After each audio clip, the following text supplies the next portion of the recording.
ভিনরাজ্যে বাঙালিদের উপরে অত্যাচারের প্রতিবাদে সরব তৃণমূল। বাঁকুড়ার এবার চাতরা মোড় থেকে গেলিয়া পর্যন্ত মিছিল করে প্রতিবাদ মিছিলের নেতৃত্ব দেন বিষ্ণুপুর সাংগঠনিক জেলা তৃণমূলের মহিলা সভানেত্রী। বিজেপির শাসিত রাজ্যে বাংলাভাষীদের উপরে নির্যাতনের প্রতিবাদে এই কর্মসূচি নেওয়া হয়েছে। আপনাদের জানিয়ে রাখবো, ভিনরাজ্যে বাঙালিদের উপরে যেভাবে অত্যাচারের ঘটনা ঘটছে, বাংলা ভাষায় কথা বলে তাদেরকে আটক করা হচ্ছে, হেনস্থা করা হচ্ছে, এবার এরই প্রতিবাদে সরব তৃণমূল। বাঁকুড়ার চাতরা মোড় থেকে গেলুয়া পর্যন্ত মিছিল করে প্রতিবাদ জানানো হয়। আজকে পশ্চিম বাংলা থেকে যখন বিজেপি শাসিত রাজ্যে পরিযায়ী শ্রমিকরা কাজ করতে যাচ্ছে, তাদেরকে ভোটার কার্ড আধার কার্ডের নামে তাদেরকে অত্যাচার করা হচ্ছে, মারধর করা হচ্ছে। কারণ তাদেরকে কেন মারধর করা হচ্ছে? তারা বাংলা ভাষায় কথা বলছে বলে, তারা বাঙালি বলে।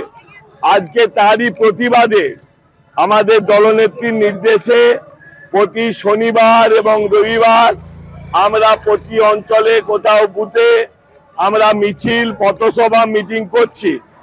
এর প্রতিবাদ আমাদের চলবে যতক্ষণ না বিজেপির এই অত্যাচার গোটা ভারতবর্ষের বুকে বন্ধ হচ্ছে। আমরা এই আন্দোলন চালিয়ে যাব। আমাদের সঙ্গে টেলিফোন লাইনে রয়েছে প্রতিনিধি স্বরূপ গঙ্গোপাধ্যায়। স্বরূপ, তৃণমূলের তরফ থেকে ঠিক কি বলা হচ্ছে?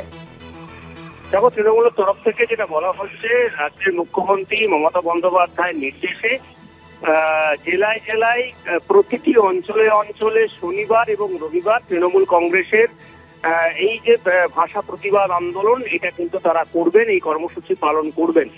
এবং রবিবার বিকাল বেলায় চাদরা মোড় থেকে গেলিয়া পর্যন্ত প্রতিবাদ মিছিল তৃণমূল নেতৃত্বে গেলিয়া অঞ্চলের উদ্যোগে জয়পুর ব্লক তৃণমূল কংগ্রেসের সভাপতি এবং বিষ্ণুপুর সাংগঠনিক জেলার সভানেত্রী উপস্থিতিতে এই মিছিল সম্পন্ন হয়। এবং তৃণমূলের যেটা অভিযোগ, যে ভিন রাজ্যে বাংলা ভাষীদের, পরিযায়ী শ্রমিক যারা কাজ করছেন তাদের উপর যেভাবে অত্যাচার, যেভাবে নির্যাতন চলছে, এরই প্রতিবাদে তারা কিন্তু সরব হচ্ছেন। যতক্ষণ না পর্যন্ত বিজেপি শাসিত রাজ্যে এই ধরনের অত্যাচার বন্ধ হবে, বাংলা ভাষীদের উপর অত্যাচার, তার পাশাপাশি বাংলা ভাষীদের বিভিন্ন ভাবে মিথ্যা অপবাদ দেওয়া হচ্ছে তাদের বিরুদ্ধে, এরই প্রতিবাদ যতক্ষণ না পর্যন্ত এই ধরনের যে ধরনের নির্যাতনগুলো হচ্ছে, সেই নির্যাতনগুলো বন্ধ হচ্ছে, ততক্ষণ পর্যন্ত আন্দোলন প্রতিবাদ চলবে। সেই প্রতিবাদই গতকাল জয়পুর ব্লকের ছাদরা মোড় থেকে গেলিয়া পর্যন্ত মিছিল।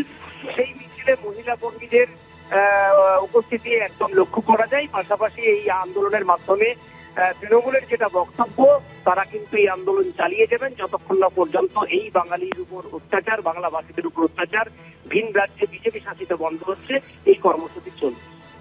ধন্যবাদ জানাবো স্বরূপ।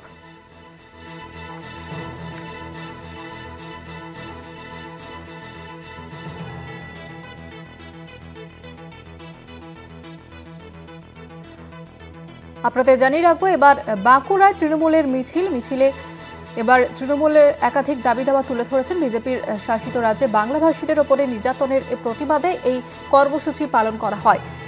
ইতিমধ্যে আপনারা জানেন, মুখ্যমন্ত্রী মমতা বন্দ্যোপাধ্যায় তিনি একগুচ্ছ কর্মসূচি নিয়েছেন ভিন রাজ্যে বাঙালিদের উপরে হেনস্থার প্রতিবাদে। এবার বাঁকুড়াতেও সেই ছবি লক্ষ্য করা গেল। তৃণমূলের তরফ থেকে ভাষা প্রতিবাদ আন্দোলন। বাঁকুড়ার চাতরা মোড় থেকে শুরু হয় এই প্রতিবাদ মিছিল। মিছিলে নেতৃত্ব দেন বিষ্ণুপুর সাংগঠনিক জেলা তৃণমূলের মহিলা সভানেত্রী। আমরা দেখেছি, বিভিন্ন রাজ্যে, বিজেপি শাসিত রাজ্যে বাঙালিদের ওপরে যেভাবে হেনস্থার ঘটনা ঘটছে, বাংলা ভাষায় কথা বলে তাদেরকে আটক করে হেনস্থা করছে, তারই প্রতিবাদে এবার সরব হয়েছে তৃণমূল।